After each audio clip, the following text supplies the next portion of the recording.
Hello and welcome to For the Wild podcast. I'm ʻāina Young. Today I'm speaking with Dr. Jamaica. Our stories go back to darkness. We are much, much older, much, much more sophisticated than this strange society we live in.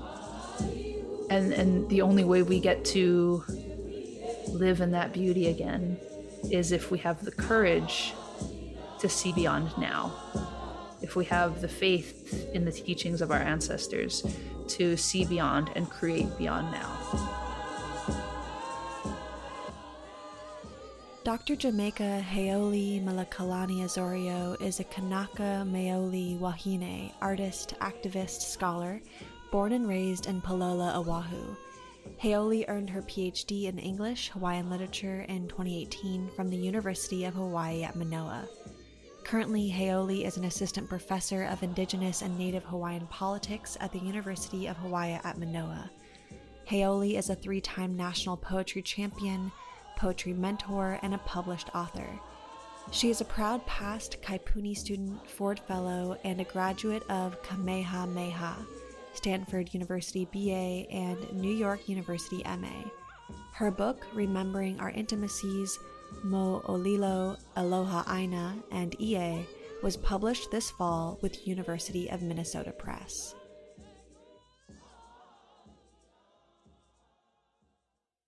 Well, Jamaica, thank you so much for joining us today. I would just really love for you to introduce yourself a bit further, however you see fit, or perhaps share a poem if you feel called to. Okay. Well, aloha mai kākou o wauno o Jamaica Heolimeleikalani Osorio. I was born and raised on the island of Oahu in the Pololo Valley. I'm a Native Hawaiian artist, wahine, woman, queer person, poet, professor, scholar, educator, storyteller. I come from a beautiful, large family that most of our family actually grew up on another island, the island of Hawai'i, in the malu of Mauna Awakea. But these days, a lot of us live on Oahu, and me and my partner and our newborn child, she's 3 weeks old yesterday, along with my parents and my 2 sisters and brother, we all live in Wahioa. Most people know me outside of my own profession as a poet and a performer, but these days I spend much more of my time working directly with students at the University of Hawaii. I teach Native Hawaiian and Indigenous politics at our university. And I am what I consider to be a longtime Hawaiian activist and kia'i protector. And those things really inform pretty much everything about my life. And since you asked, I guess I could share a poem. I know I was asked to prepare if I wanted to share a poem, and I didn't really think about it, but now I want to. And this poem was written in what we say in the malu of Mauna Awakea, in the shade and protection of Mauna Awakea, in 2019, in July of 2019, when thousands of us Native Hawaiians and our comrades had gathered to block the movement of construction vehicles up to the summit of our sacred mountain. And I joined a number of other people who lived there at the semi-permanent encampment, kind of committing to not leave until the construction vehicles left. And so this poem is about that time on the Mauna, and this is also about the time when I met my partner and fell in love and now have this beautiful life that I have now. Ask me about the Mauna, and I will tell you about 30 Kanaka huddled shivering in an empty parking lot, praying the lahui would answer the call. I will tell you about 2 nights spent caught sleeping directly under a sky scattered in stars, in air so clear, every inhale is medicine. How every morning I woke to a lahui growing as if we were watching maui fish us one by one from the sea. Ask me about the Mauna, and I will tell you how on the 3rd morning I watched as 30 became 100, then 100 became 1,000, then 1,000 became us all, each and every one of our akua standing beside us. Ask me about the Mauna, and I will tell you the mo'olelo of 8 people chained to a cattle grate, and the kokua who sat beside us, how we were never alone in the malu of the Mauna, how no one is ever alone in the malu of the Mauna. Ask me, and I will tell you about the hands I held, through the blistering cold and extreme heat, how I learned love from the subtle tilt of her temple pressed against mine, or the solemn promise of her eyes, how the evening before I braided prayers into her hair, hoping they would hold. Ask me, and I will recount their names, all 38 kupuna, one after the other, who showed us mo'opuna how to stand, how I wept and wept and wept as I quietly held their names in my chest. Ask me, and I will sing the song of our manawahine, linked arms and unafraid, who stood in the face of a promise of sound cannons and mace. Ask me, and I will tell you. I have been transformed here, but I won't have the words to quite explain. I will say, I do not know exactly who I will be when this ends. I don't know exactly who we will be when this ends, but at the very least, I'll know that this ʻāina did everything it could to feed me. That will be enough to keep me standing.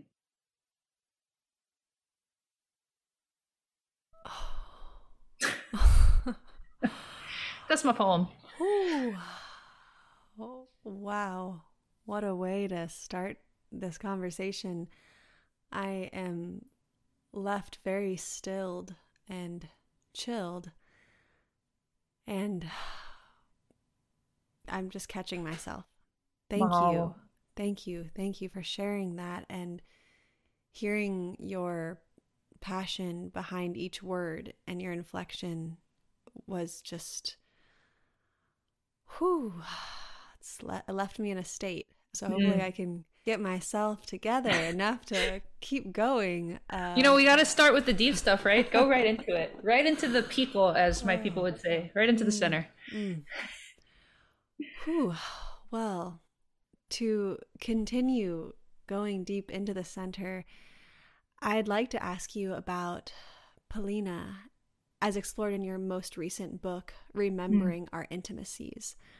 And for listeners who are unfamiliar, I'm going to share a passage from your dissertation, Remembering Upina of Intimacies, wherein you write, quote, "If relationships are about intimacies, then this dissertation is also about considering the many forms intimacy can take, and how certain relationships and intimacies are pursued and practiced. Some intimacies are realized through sex, some through experiencing together a sunrise or a cold rain, some through the simple yet important act of sharing names, especially in the face of a settler colonial project that has worked towards punishing, mocking, or eliminating certain forms and practices of intimacy. It is important that this project take intimacy seriously in its many shape-shifting forms." End quote. And I'm just particularly struck by this notion of shape-shifting intimacy, intimacy that is expansive. So I'd love if you could begin by sharing how limiting our colonial understanding of intimacy is, and non-comparable the abundant nature of a pre-colonial intimacy. Absolutely. Such a great question, and really well timed, because this is exactly what we were talking about in my classes this morning. So I should be fresh. I'll talk a little bit about this from the perspective of a Native Hawaiian, wahine, queer person and scholar who spends a lot of time thinking about how our cultural norms have been transformed, erased, policed via, colonialism and belligerent occupation. And a lot of this can be really easily related to one particular word in Hawaii that a lot of people, not even just Hawaiians, but a lot of people seem to have some kind of familiarity with, and that word is aloha. And as you folks might know, aloha has such a grand audience, right? Almost everyone's heard the word before, but very few people actually know what it means. And so many people are invested in a particular defining of aloha. These days in Hawaii, that definition is crafted to sell a product. And that product is Hawaii, right? This place is the product. And we and our culture and our practices are a part of that product. And it generates massive wealth for a small number of people who have no kuleana, no responsibility or authority in Hawaii. But that's also part of a much larger problem. So before, as some might say, in Kava Oivi Vale, the time of just the natives, right? Before the arrival of people like Captain Cook and all his homies, and then of course the ABCFM mission. My people practice a really, as you say, expansive practice of aloha and intimacy and care. We were not heteronormative by any stretch of the imagination. We did not practice compulsory monogamy or compulsory heteronormativity. We practice what folks like Lilikalaka Me'elehiva, who's a brilliant Hawaiian scholar, she calls it moi aku moi mai, the sleeping here or there. And there were a lot of things about Hawaiian society that were heavily regulated and spiritually regulated, but pleasure was never one of them. There was no expectation for you to have one partner of a particular sex. In fact, the only expectation there was is that you enter into consensual relationships and that you respect those relationships and you respect whatever boundaries you set up with the people you are in relation to. And that's important because those pilina, those intimacies we shared between people, we shared them in that way because it was also reflected in the ʻāina, in the land, in that which fed us. We learned how to give each other pleasure through pleasuring the land or through watching our other than human kin pleasure each other or the land. You know, a great example is watching a manu'o'o, a honey creeper, sip the nectar of a lehua blossom. Like that teaches us about giving pleasure to women, that we see ourselves as a part of ʻāina, a part of land and a part of creation. But of course, a lot of that changes with the coming of foreigners. The first kind of wave of that change, of course, is with Captain Cook and these early arriving Europeans and their interest in buying sex, essentially buying women. And of course, that changes the way we think about intimacy. It changes the way we think about consent. It changes the way, and all of that comes with all kinds of problems around disease and death. And so even the early Hawaiian kingdom is having to reckon with our norms around intimacy are no longer safe for us because we are dying from these venereal diseases that we never had here because these dirty haole men are coming here and sleeping with women when they know that they're sick. So that's like the first wave. But what becomes actually a much more powerful wave of influence is in the 1820s when the missionaries arrive in Hawaii. And when the first missionaries arrived in Hawaii, one of the rules for these missionaries is that they had to be married. So many of these missionaries from Boston went out and found wives so that they could come on this mission. And that's really important because an essential part of what they came to teach was what it means to be in a virtuous relationship, what it means to be a virtuous person, to be close to God, and so on and so forth. And so when they come to Hawaii, they start to import really particular ideas about what kinds of intimacy are appropriate and what need to be policed out or mocked or removed. And here is where we see this really drastic transformation in the way that we conceive of our ohana, or what some may call families. And we go from these really expansive practices of Pilina, multiple partners, no such thing as an illegitimate child. Our ohana expand beyond the nuclear to these very rigid practices of what a family is. And some people may think like, okay, well, this is only having a really small influence. It's just on the family. But if you think about the way that my ancestors used to practice ohana, and you think about the fact that we didn't have words for auntie and uncle, that everyone in the generation above us was makua, was a parent, and everyone in our generation was a sibling.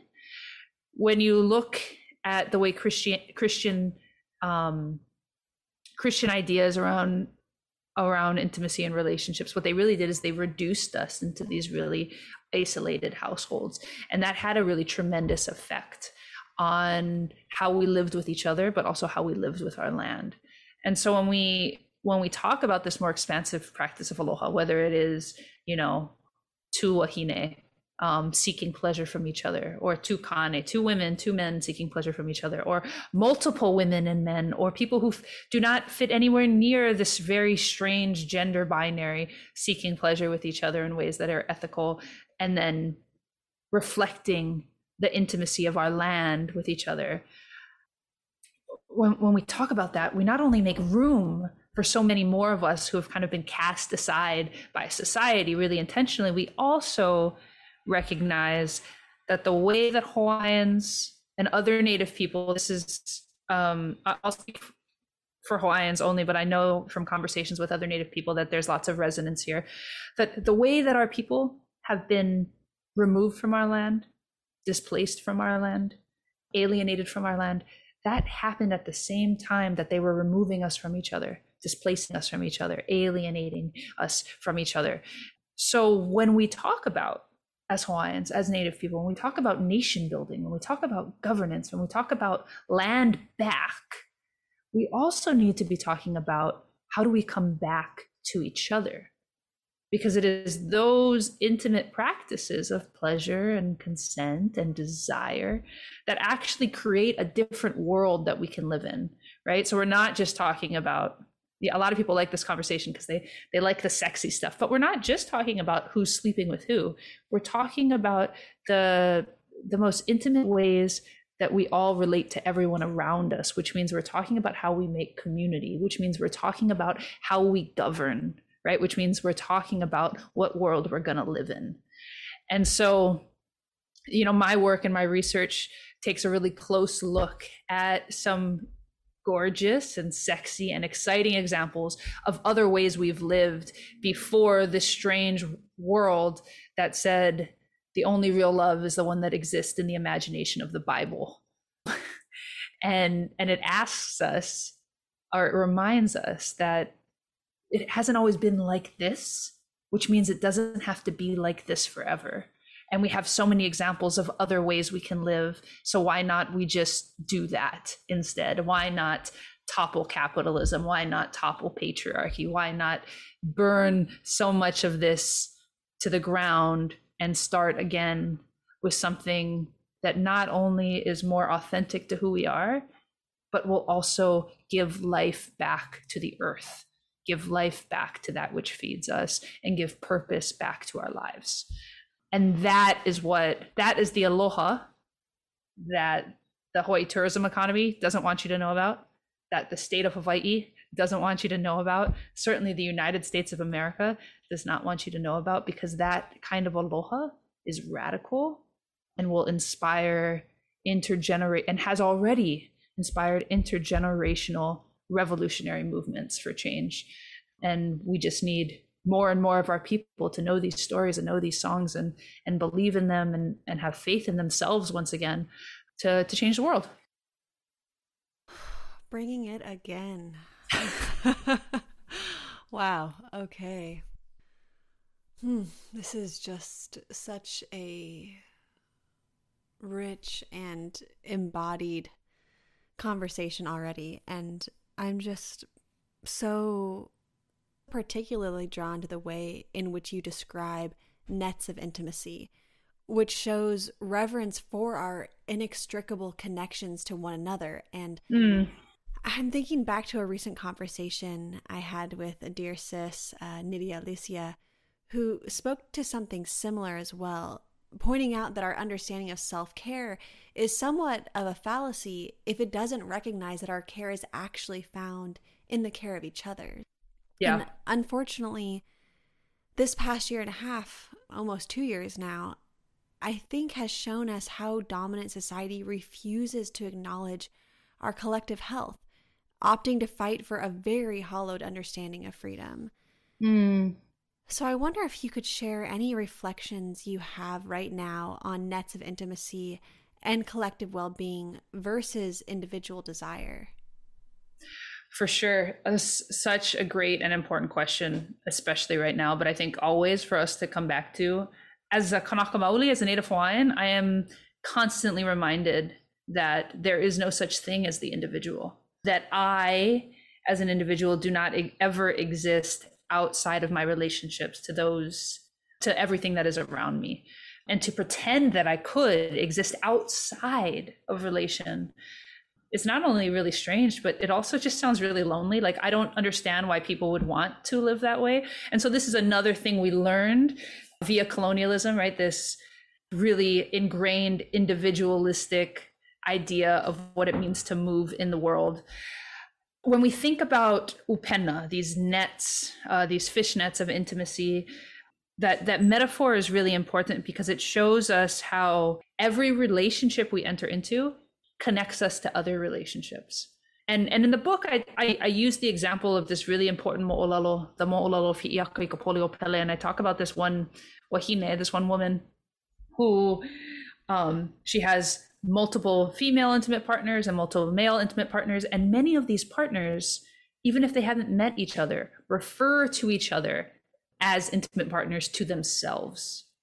And so this whole new world opens up when you really sit in the truthful understanding that to enter into any relationship means if I love you, I have to love everyone who loves you. I have to love everyone you love. And not only do I have to love them, but I have to be accountable to them. And now my capacity for pleasure is certainly exponentially compounded, but my capacity for responsibility and accountability skyrockets. I have to always see myself as a part of this larger collective. And if I fail to do that, my actions not only harm myself, they harm the collective. And so when we look at something like, this very strange understanding of freedom and individual pursuit of freedom and rights, I have to remind my own people that freedom is not a Hawaiian value. It is not something we ever valued as a people. This idea that you have these natural rights you were born with that don't come with a responsibility, that don't come with another side of that coin. Our language makes this very clear. The word kuleana, the word for right, the word for authority, is also our word for responsibility. There is no such thing as one without the other. They are always in relationship to each other. And so I like to, from a Hawaiian perspective, I like to remind folks that, these Western values are the values that brought us to this moment, are the values that put us in this situation. They are not going to be the values that are going to help us survive, let alone help us thrive in life again.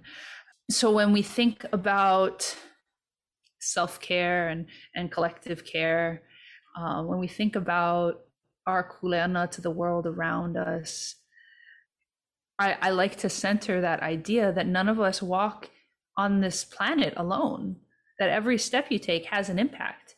And that shouldn't deter us from trying to move the world. That shouldn't deter us from trying to change the world, but it should certainly remind us that the things we say matter, that people are listening, that the actions I take on or don't take on will have a compounding effect. And so when you're living in a time like this, when you're living in the middle of a pandemic, the greatest, worst pandemic any of us living have seen, and there are people around you who are worried about their rights and their freedom,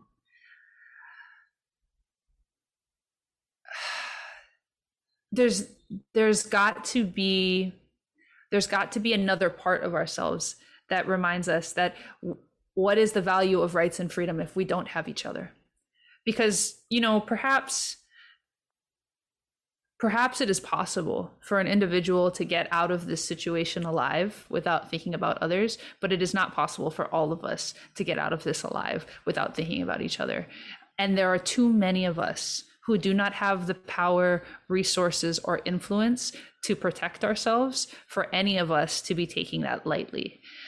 And so, without me just getting too overly scolding the world, I just want to remind us that we need to look a little deeper into ourselves, especially as Kanaka, as Hawaiians and as Native people, that when we take on the pride of calling ourselves Native, that comes with a responsibility. And that means we have to really think critically about the values we bring into the world.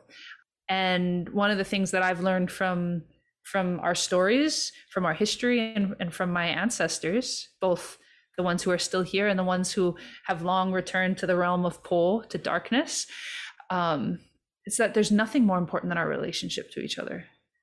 No individual desire of mine could be more important than the health and well-being of the Lahui.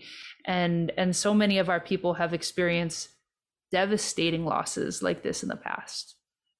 in our own history, we lost 90% of our population due to diseases that we didn't have immunities for. Some of those diseases are ones that we didn't have vaccines for at the time, but have vaccines for today. And so there's also this other intergenerational trauma around how do we really respect the loss that our ancestors went through and live in this moment in a way with intention as Native people who recognize that, especially for those of us who believe in protecting the land, that protecting the land means protecting each other, and the two go hand in hand. And so we begin there, I think. The names of the faces have been silenced and erased from history's recorded time and place as we step back through our ancestors' paths, through the trees, the womb, and the rivers and the sacred fire. We find that the people in the land are one and the same, and that the spirit and the blood of our ancestors are within us, and we shall never die. I'm going home, going home. North Carolina's crying in my soul. Creator, I'm reaching out to you. Tell them on the other side that they are alive within my soul. Return the past that brought through my veins. Return the land and heal the pain. Hidden truth, tell the world the truth where it comes from. I'm going home, going home. Your Carolina is crying in my soul. Creator, I'm reaching out to you. River loose, river runs through a land where my great grandmother sleeps. Under the earth, the nation was free. I feel like the more I learn, the more of what you're speaking to is the priority for climate justice, for environmental justice.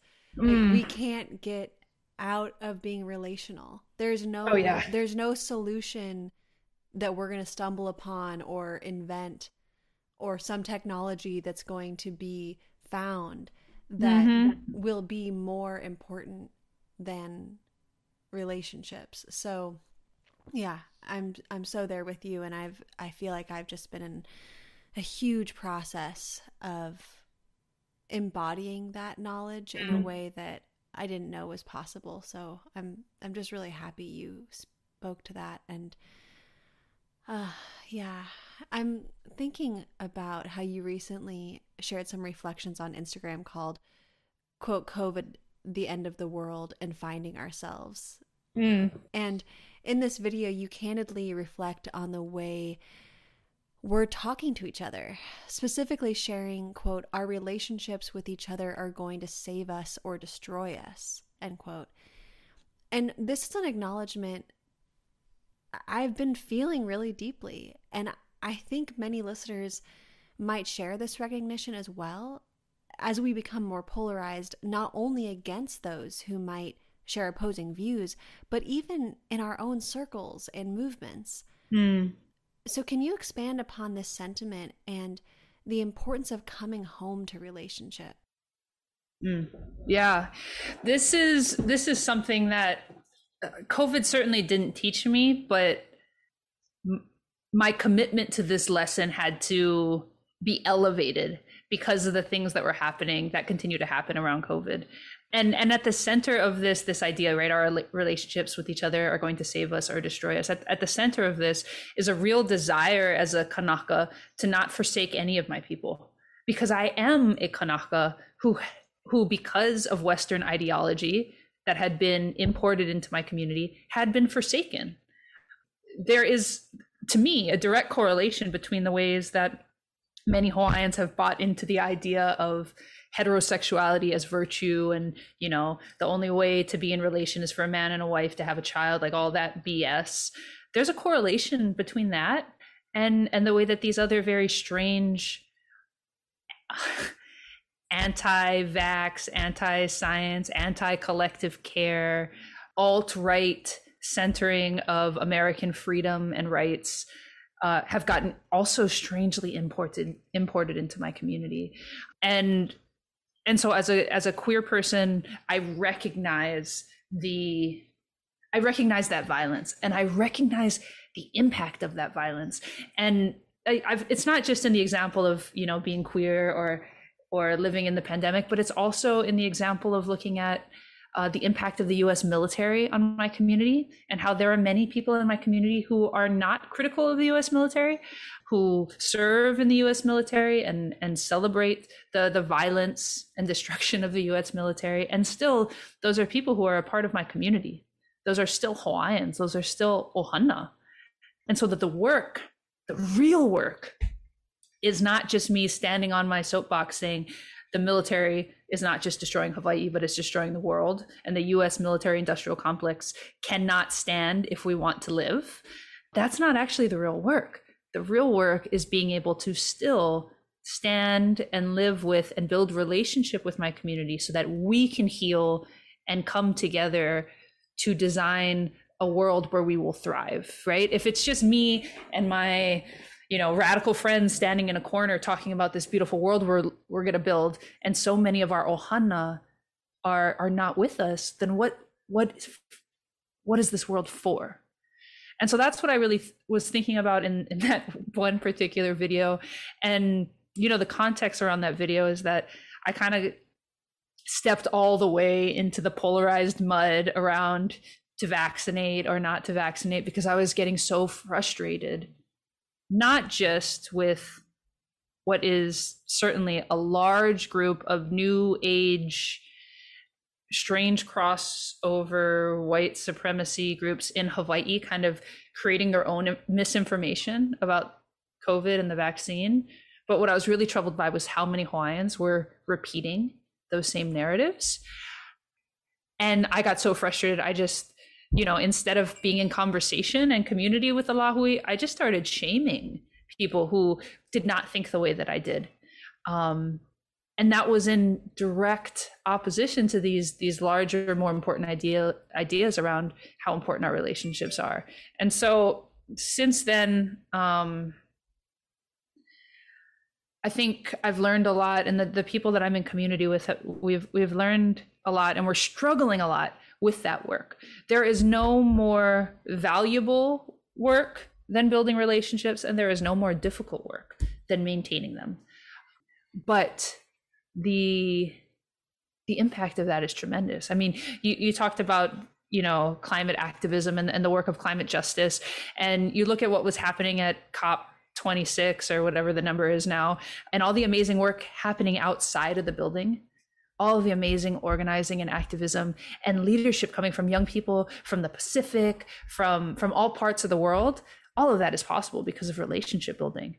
You look at Black Lives Matter how Black Lives Matter in 2020/2021 gained so much more attention and had such a wider impact across the world, and especially across what we consider to be the United States of America. So much of that is about relationship building. You look at what happened on Mauna Kea in 2019, so much of that is about relationship building we did in our own Lahui, but also solidarity and relationship building we did with other Native people from Standing Rock to Line 3 and across Turtle Island.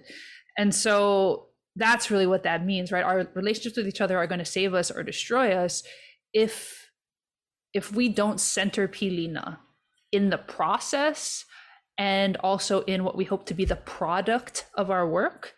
We have set a very low ceiling for what we will achieve. And what we are also saying by that is that we are okay with getting to the finish line with only some of us. And I can't think of a world, I can't think of a universe where in the values I've been taught by my ancestors and our mo'olelo, where that would be appropriate. All that to me sounds like is, our people creating institutions that look like the same institutions that violate us. It looks like the military industrial complex. It looks like the medical industrial complex. It looks like the prison and police industrial complexes. And I don't want to do that. I don't want to be a part of that work. And so that, a part of that video too is recognizing like, oh, it's really easy to fall into that trap. So the work isn't just about being perfect. The work is about recognizing when you are, as Leanne Simpson would say, siding with the colonizer. Recognize it, own it, take accountability for it, and then change your behavior, and see if that change of behavior will inspire others to do the same, and see what you can build on that fertile soil. Mm-hmm. Oh, so deep and meaningful. And I find myself in a small community now with loggers and miners, and I was just getting firewood and, gosh, thinking about conversations with old growth loggers. And here I have been a fierce defender of old growth logging for over a decade, and still the humanity in relationship, and still we're humans. And I think that for the most part, people are doing their best. I actually think that people who are making different decisions than me, that I might think to myself, what are you doing? How could you even, why are you not saying this? I actually don't think they're thinking it's wrong. Whether they've been conditioned, trained, taught, traumatized into, we don't live in a vacuum from each other. And so I can't imagine a world where everybody who somehow thinks differently than me, even if they are being violent towards the earth, somehow just disappears and then a whole new society is created. I don't see that happening. So if that isn't going to happen, then how are we going to move through this together? How are we going to find ways of relating and changing each other because we're being vulnerable, not because we're demanding it of one another? Just the practice of humbling oneself, becoming more vulnerable and more connected to even the folks who feel so far from us. Completely challenging.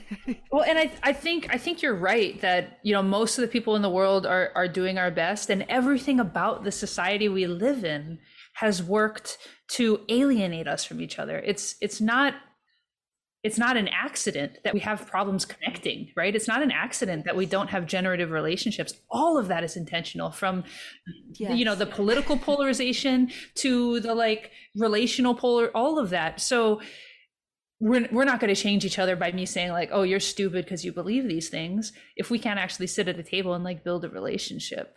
I mean, I do believe that there are some just evil, greedy people, but by and large, most of us are doing our best, and almost all of us are making decisions impacted by fear. And fear is such a powerful emotion. And we can't address fear if we can't look each other in the eyes, right? We can't address fear if we can't talk to each other. And that's where that idea of Pilina, that idea of intimacy, you say vulnerability, same thing. I can't address why both of our responses to fear are opposite unless I can actually see the fear in you.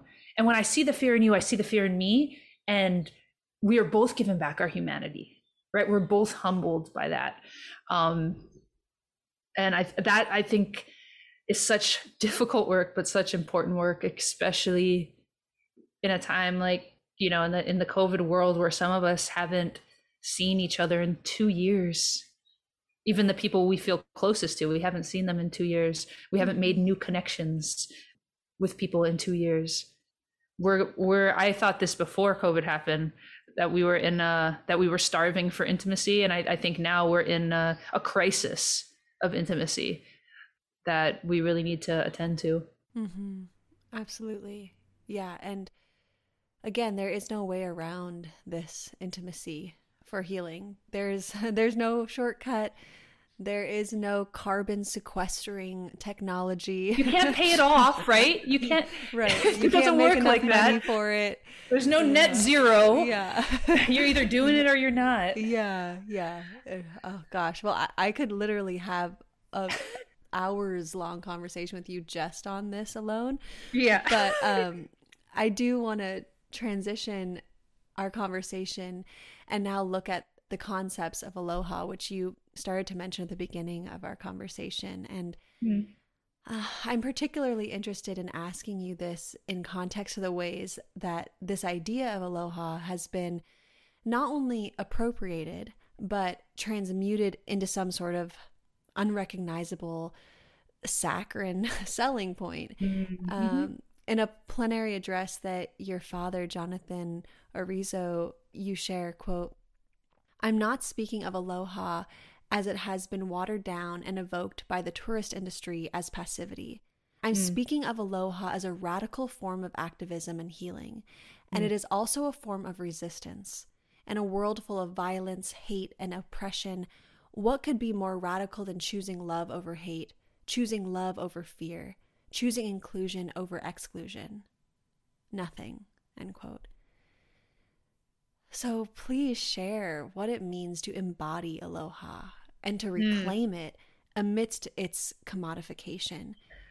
What sort of world is reopened when this happens?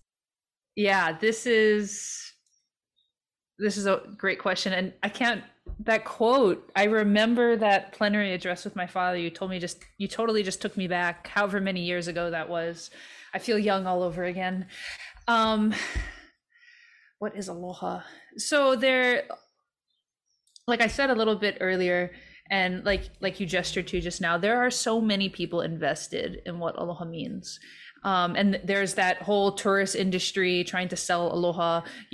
Aloha sells everything from Hawaii, the destination, to pest control, to food products, to lotions, to sexually transmitted disease apps, and so on and so forth. Everyone has a vested interest in aloha because what they've seen is that it's been used in the greatest marketing scheme of all time, right? The selling of Hawaii as a destination, as a product. But aloha hasn't just been misappropriated for that purpose. Aloha has also been used against us Native Hawaiians in policing our behavior. So in that larger scheme of aloha selling Hawaii, there's this idea that aloha means hospitality. Aloha means you're always welcome here. Aloha means I am submissive and accepting of whatever you bring to my shores, right? Anything outside of that is not aloha. And therefore, if Hawaiians are all about aloha, anything outside of that is a behavior not becoming of a Hawaiian. So we see this really strange policing, kind of similar to the way that, women are told, that's not very ladylike, that's not how a woman behaves. So we see this very similar policing of behavior, as you would see with women, right? Women need to behave in a particular way. Hawaiians need to behave in a particular way. And there's the state of Hawaii, this magic institution, created the idea of the aloha spirit, right? And the aloha spirit is not this thing that Mai Kupuna talked about, not this thing that we read about in our mo'olelo and sing about in our songs. It's this heavily crafted list of behaviors, norms of behaviors, right? Aloha never raises its voice. Aloha never pushes back. Aloha never protests. Aloha never steps outside of the church. And so somehow these ideas, a lot of them, have been internalized in our own community, and we use them to police ourselves. So that when 9 Kanaka Maoli, Native Hawaiians in the 1970s, they land on Kaho'olawe, an island that had been continuously bombed as target practice by the US military since World War II. When they land on that island saying, you're not going to bomb this island anymore, other Hawaiians call those Hawaiians bad Hawaiians, and they aren't practicing aloha. It's crazy, like the beautiful magic trick, right? Where we turn our people against each other using a word, completely misusing a word, but also forcing us all to participate in the state in a particular way. And we see the same thing over and over, from Kaho'olawe to protesting the H3 to protesting Mauna Kea. There's always this contest over whether or not we are acting with aloha. You know, when you stand in front of a line of police officers and you refuse to move, are you acting with aloha? Well, the state of Hawaii would say no. The state of Hawaii will say that we are criminals, that we are vagrants, that we are violent, even though we're singing and chanting and crying. But my kuhuna, my ancestors and our mo'olelo will tell us there is no greater act of aloha than to protect each other and to protect our land. So that is the work of kind of re-embodying and reclaiming aloha from this unrecognizable idea. And a part of that is returning the word aloha to this shortly longer phrase, aloha ʻāina, which means to love the land, which means I learn to love from the land, which means I will do anything I can to protect the land and each other. That work is about insisting that no one understands aloha like we do, and that we as Hawaiians have the authority to say what is and isn't aloha, and the state will never have that kind of authority. And when we do that work, right, when we look at the BS that is the marketing scheme to sell the aloha spirit, people are trying to sell the aloha spirit by telling you to like drive with aloha or act with aloha, and we can look at all of that in the eyes and say someone is benefiting from this very narrow vision of aloha in the same way that someone has benefited from this very narrow vision of ohana, of community, of nation. What do we have to gain and learn and return to if we just open that up again? If we say, you need to check your sources, you don't know what you're talking about, here are all these examples of what aloha is. What kind of world do we open up? Well, we open up a world beyond the military. We open up a world beyond prisons, because there's nothing about the prison industrial complex that is in alignment with aloha. There is nothing about a system that says some of us are not worthy of being honored as human that is represented in aloha. You open up a world beyond police, because there's nothing about aloha that says some of us should walk around with unquestioned authority and weaponry that we use to harm others. So like you asked, right? Like, what do we create? We create possibility. We create answers to some of the most pressing and challenging needs of our time. In the same way that aloha asks us to recognize each other, it also asks us to recognize our relationship to the ʻāina, to the land, to that which feeds us, that which is around us, right? So we're also talking about opening up a universe in which nothing is more important, not your economy, not your global military force, not your own ego, is more important than figuring out how to honor the earth.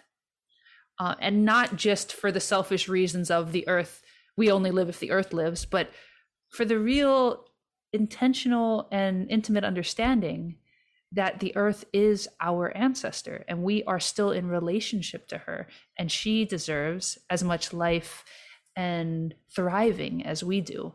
And so those are just a few things that open up with aloha. And the reason this space is so contested, right, is because there are still so many people benefiting from this watered down, policed version of aloha.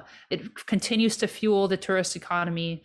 It continues to fuel the state of Hawaii. It continues still to this day to successfully convince many Hawaiians to not stand up and use their voices, because they are afraid that they will be seen as un-Hawaiian. What a crazy magic trick.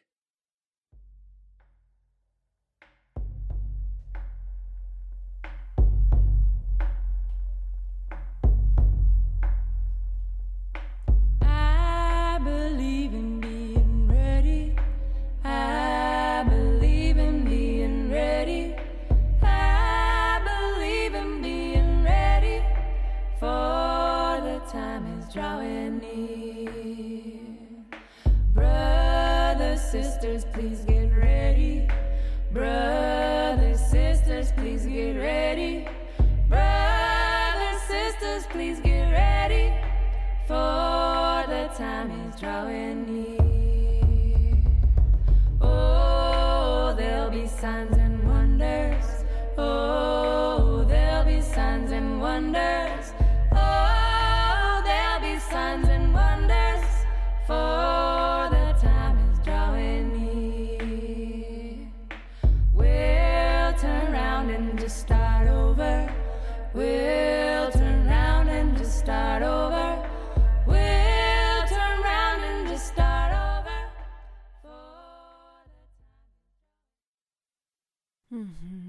Yeah. I can only imagine like the feeling that it would invoke in you to see aloha being used in so many ridiculous ways to sell things that have nothing to do with the spirit of your people. That's really disturbing, and I'm grateful that you have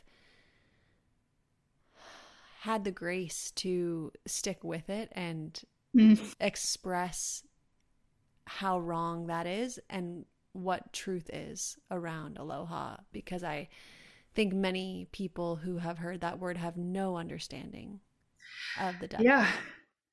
It's the word that everyone's heard, but nobody knows, you know. Aloha means hello, it means goodbye. It doesn't mean those things, right? And you ask most people, like, what makes Hawaii special? They'll tell you, they'll either say the beach or they'll say aloha. And when they say aloha, they are in their minds repeating this very intentional, crafted version of aloha, which means everything about us is a misnomer. Everything the world thinks about us, even what we think about us, it has been crafted by the Hawaii Tourism Authority, by Disney movies, by Lilo and Stitch, by every single TV show that ever did a Hawaii episode. That's how people come to understand what Hawaii is and who Hawaii is. So to me, you know, in centering this idea of Pilina and relationships, because of course Aloha is all about relationality and relationships, there is no more critical question for our people to constantly be interrogating and building around and loving around than what is Aloha? And how do we reclaim the Aloha that our ancestors promised for us and wished for us? And how will reclaiming that, like, if we can't do that, we can't get our country back. If we can't do that, we can't get our land back. Maybe we get our land back, but then we just reproduce the same violence if we can't do that. So a lot of that has to do with the same thing that folks in other places will say, like, we're talking about going beyond inclusion. We're talking about transformation. And that transformation, just like we said at the beginning, it has to begin at the piko, at the center. Otherwise, we would say poho, like waste time. Yeah. I'm right there with you on every word. I'm nodding. Well, I'd like to ask you about what your work has reminded you about intergenerational wisdom. You shared that you are, quote, concerned with how these teachings of mo'olilo of our ancestors are instructive in our modern movement building and organizing, end quote. And I'm curious to hear your reflections on this, as well as the ways in which younger generations are filling in the gaps created by settler colonialism. This is a great question. And it's a complicated question because, as you probably know, and maybe many of the listeners know, the movement to assimilate Native Hawaiians into a Western civilization was in many ways very successful. And so there are whole generations that, you know, my father's generation, but certainly my grandfather's generation, he's like the prime example, his generation is the prime example, didn't learn their language, didn't learn our stories. Many still learned our songs because that was this one thing that was seen by missionaries and kind of the larger oligarchy that were harmless, which they were wrong about. The songs carried a lot of ike, a lot of knowledge. But anyway, didn't learn a lot of these things that we know today. And so when we talk about intergenerational wisdom, there's a lot of complications in the way that we organize together, because there is this older knowledge, and this older knowledge is held in our Hawaiian language newspapers. We have over 1 million pages of writing by our ancestors from 1834 till the 1950s in our own language, stories, songs, political commentary, news, all in our language.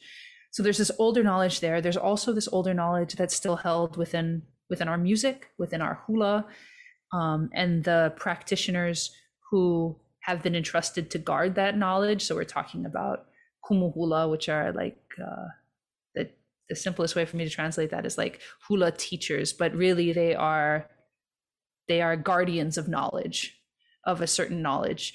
So they hold that older knowledge. There are some other people who practice other ancient Hawaiian practices that were passed down for generations, and they hold that older knowledge.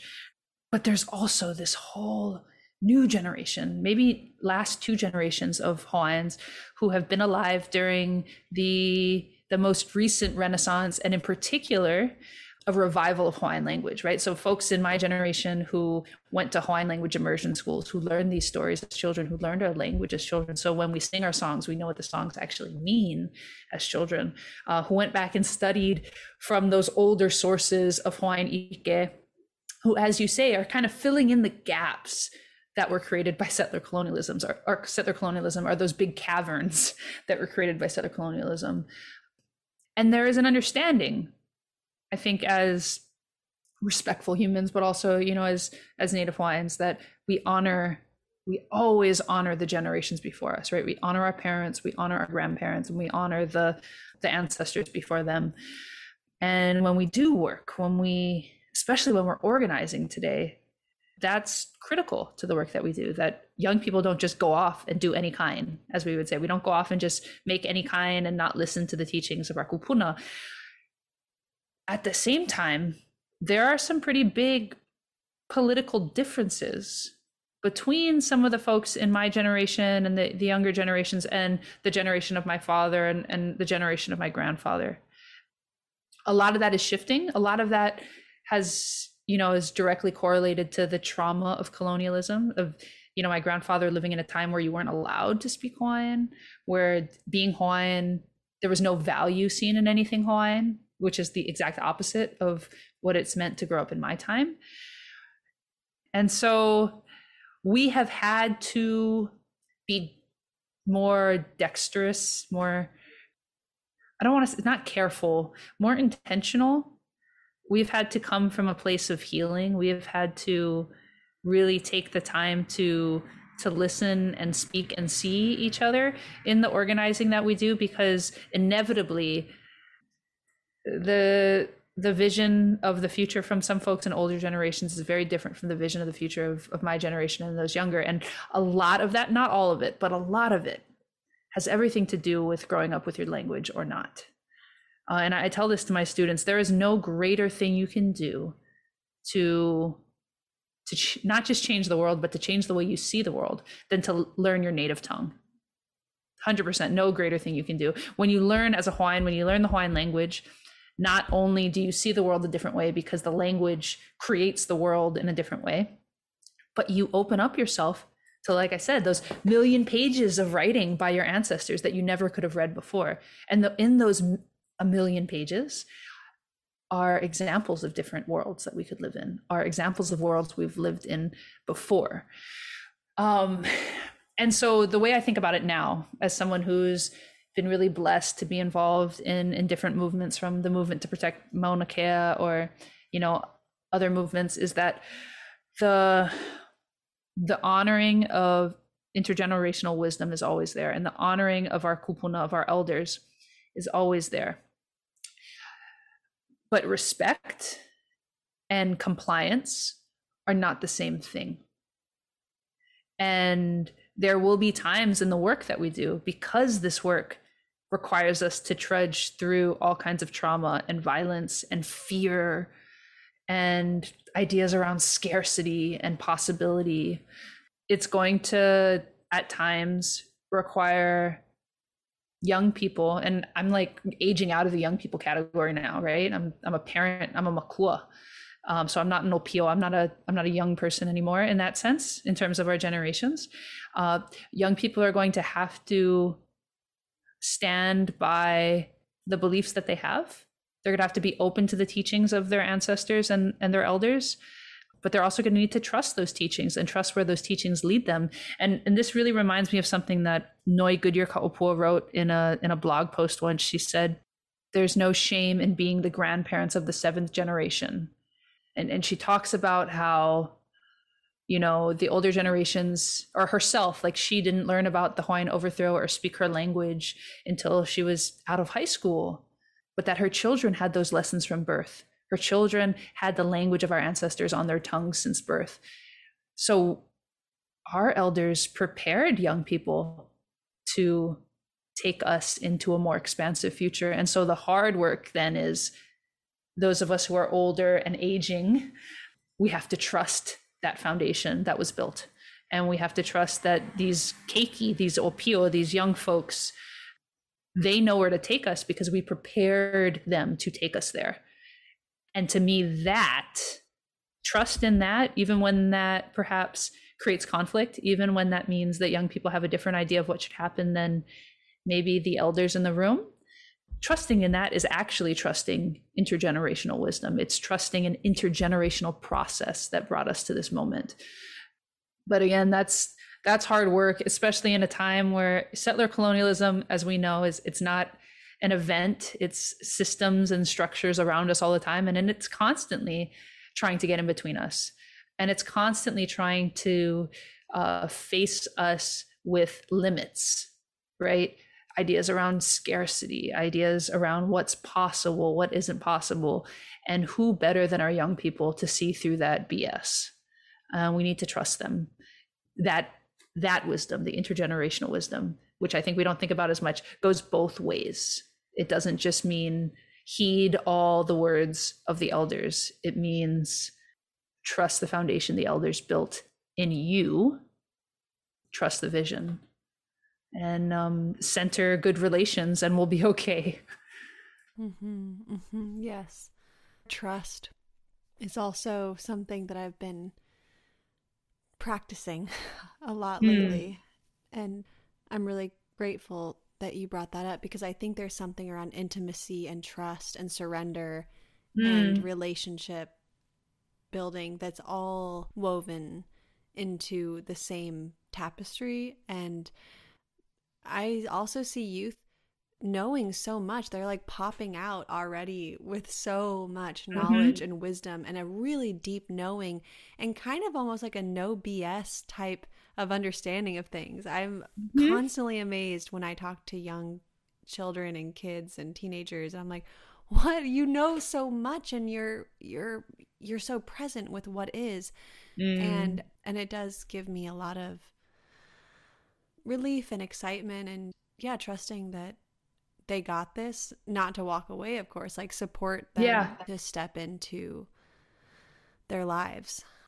And gosh, there's so much that I came across while preparing for our conversation, but there was this interview where you shared the ways in which, after a certain period of time and great success, writing poetry felt like a burden, wherein you were expected to create content for others, but you felt you had run out of things to say. I imagine you no longer feel like this, but I think so many listeners might be struggling with this sort of personal and artistic burnout, while also feeling guilty that the mediums wherein we can feel beyond thought, become stagnant. So can you revisit these sentiments and how you emerged from it? Yeah. Well, I think capitalism's really messed with us all in terms of how we think about productivity, or how we conceive of ourselves in relationship to our productivity. I remember people telling me, and me really believing this, that like a poet is someone who wrote today. And I get the sentiment these days. I look back and I get the sentiment, right? Like, to be a poet is to practice. To be a poet is to make beauty and make real of the world around you. But the way that those ideas have been really deeply ingrained in our mana'o and our thoughts around my value comes from what I can produce is really, really harmful. And so I think a part of a lot of our burnout is so much of our lives is around production. Whether it's in our jobs, like we have to produce in a particular way, or it's even in the things that we do because we love them. And for me, poetry was never supposed to be a job. It was never supposed to be something that paid the bills. And I got kind of lucky/unlucky that, there was a lot of, I had a lot of opportunity as a poet, and it did end up, it paid for me to go to college. It did all these great things. And so I started to see it as an occupation, and I started to And somehow, as seeing it as an occupation, I started to see it as connected to my value.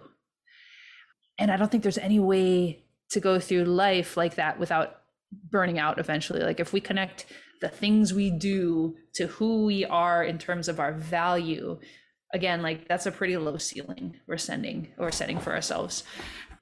And these days, I wouldn't say that I have nothing to say. Like in those moments before, like I felt like I had run out of things to say or run out of new ways to say old things, because that's really what poetry is, right? Nobody's actually saying anything new. You're saying something old in a new way, in a way that will capture someone else, that will create resonance with someone else, which is why poetry is so amazing, because it's something that can be put out into the world and connect two people who have never seen each other, never met each other, never touched each other. And yet for that moment, they are touching. They are reverberating off of each other, like gorgeous. So I no longer feel like I have nothing to say, but I do feel like the world I live in, the reality I live under, makes it very difficult to find space to connect enough with myself and the environment around me to say something worthwhile. Which is to say, I spend too much time on my computer teaching. I love teaching my class, but doing all the things around teaching my class tied to my job so that I can keep my job, so that I can pay my mortgage, so that I can buy food for, my family, so that I can put money away for my kid to go to college. All of these pressures that we're all living under to differing degrees depending on our privilege. And I'll recognize that I have a great amount of privilege in terms of the job that I hold, that I am able to survive under capitalism, when so many of our people are certainly barely surviving under the weight of this ridiculous system. But capitalism doesn't have space for creativity. In fact, creativity is dangerous to capitalism. Creativity will lead us to a place that will tell us there's another way to live beyond capitalism. And so I think when a lot of people talk about burnout, or they talk about, they're just tired creatively, I don't think people are tired creatively. I think people are tired of living under these unlivable conditions that we have convinced ourselves are livable, because we have also convinced ourselves that there's no other way to live.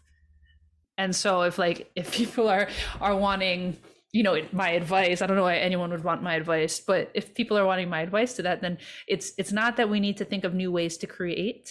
It's that we need to think of, find more ways to tumble and tackle and destroy or burn down capitalism. I think about, as an example, right? I think about the work we did and continue to do at Mauna Awakea to protect that mountain. And I think about how difficult that work is, how people left their jobs, how people left their families and lived on the foot of a mountain, for some people for 9 months, not me. I was there for maybe 3 months. And they lived in the most unforgiving, one of the most unforgiving climates in the world, right? You can go from danger of frostbite to danger of heat exhaustion in less than an hour. And people did that because they loved our ʻāina and they love each other, but they also did it because the system we live in that has been devised, the people whose job it was to protect that mountain, our leadership, they weren't doing their job. So the maka'ainana, the common people, the everyday people, we had to do their job and our job. And that creates burnout, right? When we're living in unlivable situations and yet we refuse to just comply and die. We say, no, we're going to take on the beast. And I think about, what is really the job of the common person? The job of people like us?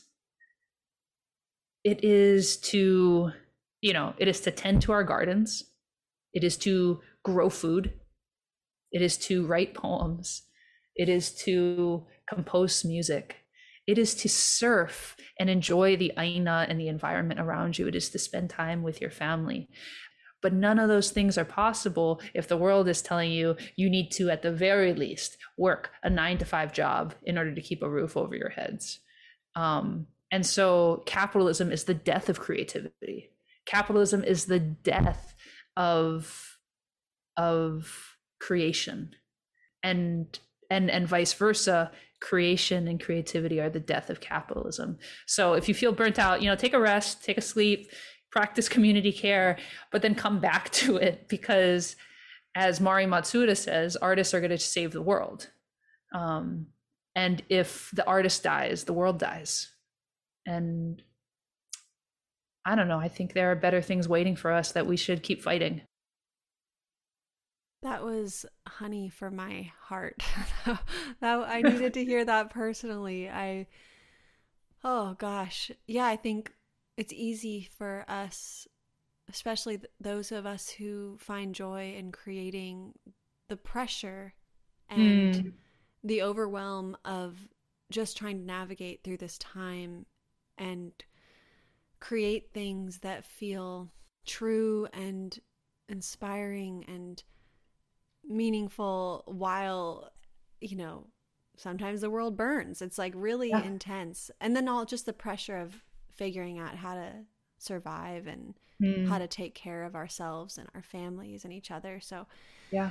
Oh gosh, yeah, that was really, really, really good for me to hear. And I'm sure so many others will feel relieved too. And gosh, Jamaica, this has been so amazing. And I really don't want this conversation to come to a close, but as we are starting to come to the end of this moment that will hopefully never fully end, I just like to ask you about this idea of an abundance of realities. Remembering our intimacies calls readers to recognize the future is in ancestral pasts. And I've heard you speak about how many alternatives there are to capitalism in the history of your people alone, a sentiment shared by almost all Indigenous peoples across the globe. And I think what this reminds me of is, yes, there are other visions, but so many will never see those visions. And I wonder if you could just respond to that. This recognition that the vast majority of society refuses to open themselves to possibility. Yeah, that's a great question.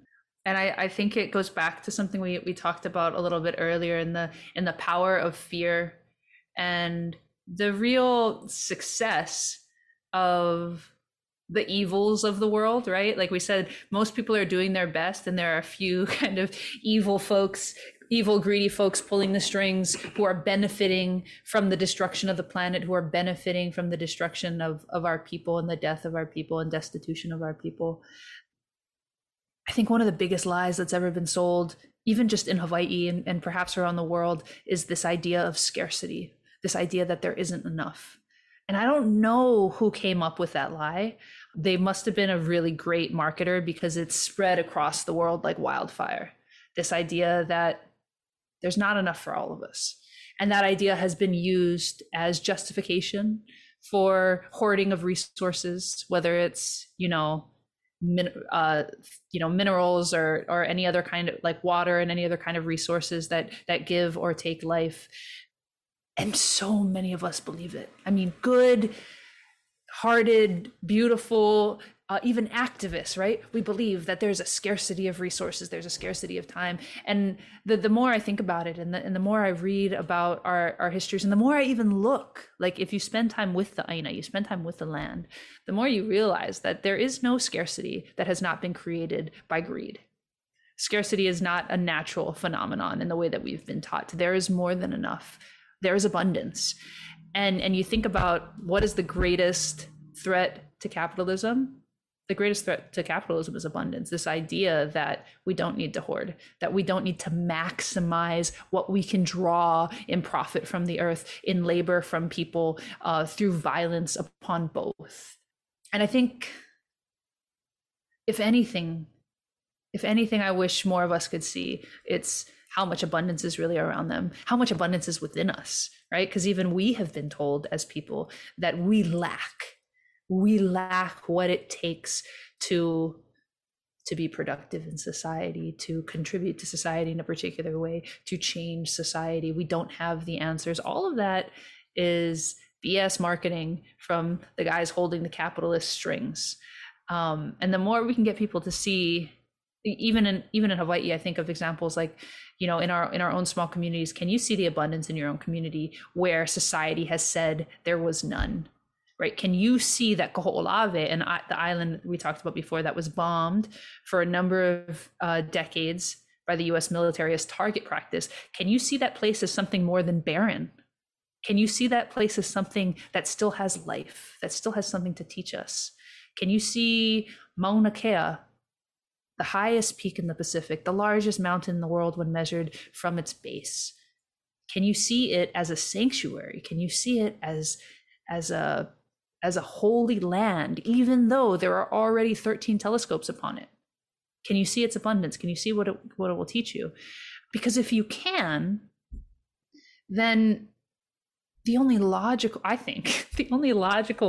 next step to that is, how do we open our eyes to all the other abundance around us, and how do we come to recognize the way capitalism itself, the way that we've organized our society around capitalism as the central most important value to Americans and certainly to the Western world?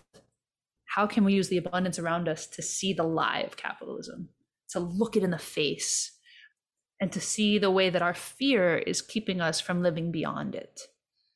There are enough forces in the world that will tell us capitalism cannot fall. We do not need to be one of those forces. We need to be the voices that remind all of us, our parents, ourselves, our children, our grandchildren, that not only is another world possible later, so many other worlds were happening before capitalism. In fact, in the grand scheme of things, when you look at the age of our indigenous communities, right? Some of us have been here. Our stories go back to darkness.